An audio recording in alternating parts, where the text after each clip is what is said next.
A political showdown yesterday as the Senate met in a special Saturday session. Republicans blocked an effort to extend tax cuts to the middle class only, which would have raised tax rates on higher earners. The president, speaking after the vote, seemed to keep a door open to compromise.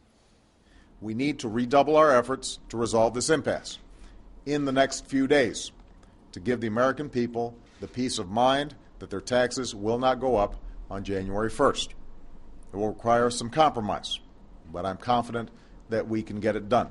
Joining me now exclusively, the top Republican in the Senate, Mitch McConnell of Kentucky. Welcome back to the program. Welcome to the studio. Good to have you here. Good morning. So where are we? Are you close to a deal with the president on taxes? Well, let's put it this way. We've had more conversations in the last 2 weeks than we've had in the last 2 years, and I think that's a good sign, a growing awareness that the power's going to be more symmetrical in the next Congress. And I'm optimistic we'll be able to come together. And so what are the contours of what the deal might look like? Well, I'm not going to negotiate it here on Meet the Press this morning, but I think you're familiar with all the issues that are extant. The big issue on the public mind, of course, is whether or not we're going to raise taxes on anybody in the middle of a recession. And it is almost laughable that we were in session yesterday. It reminded me of the old movie Groundhog Day. We just kind of keep doing the same thing over and over and over again. Voting once again on the tax issue. It could have been dealt with at any point during the course of the year. Here we are at the end of the year. I think it's pretty clear now taxes are not going up on anybody in the middle of this recession. We're discussing how long we should maintain current tax rates. And there are other issues that many people feel are important to address. Well, let's break some of those down. How long of an extension could you agree to? Because there's a lot of talk of it being temporary, a year or two. Well, I don't want to frustrate you, but I'm not going to negotiate that here on this show this morning. But the notion of a temporary extension is something that you could live with, whatever that exact figure is? I would prefer to do it permanently. Right. And you and I have discussed that on earlier shows.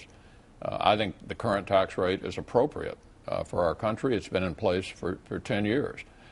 Obviously, the president won't sign a permanent extension of the current tax rate, so we're going to have some kind of an extension. I'd like one as long as possible.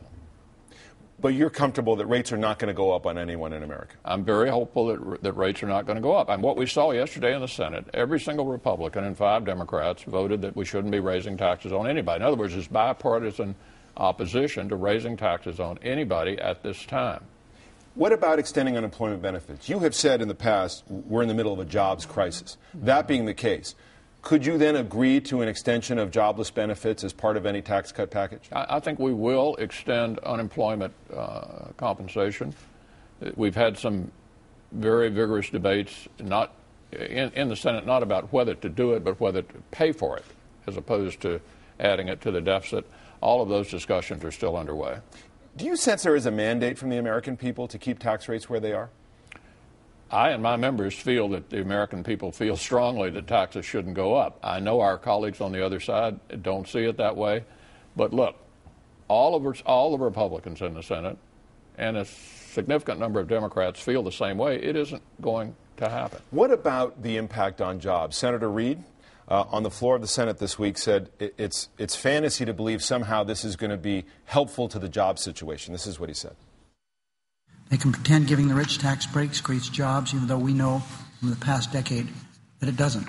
If that were the case, Mr. President, the economy would be booming. Let me give you some figures that aren't fantasy. Over 700,000 small businesses pay taxes as individuals. They would be hit by raising the top rate above $250,000. 700,000 of our most productive and effective small businesses. That's 50% of small business income and 25% of the workforce in the middle of a recession. Democrats do point out a lot of those people include some people who are doing quite well, whether they're law partners or other individual business owners who are not exactly, the typical small, business owner mom and pop store.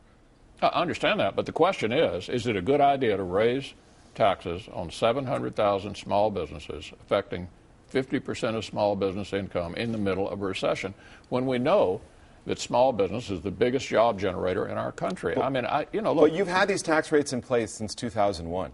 What's been the impact on jobs? Imagine how much worse it would have been if we'd had the higher tax rate. Look, this argument's over, David. You and I can continue to engage in it, but it's over. The Senate voted yesterday.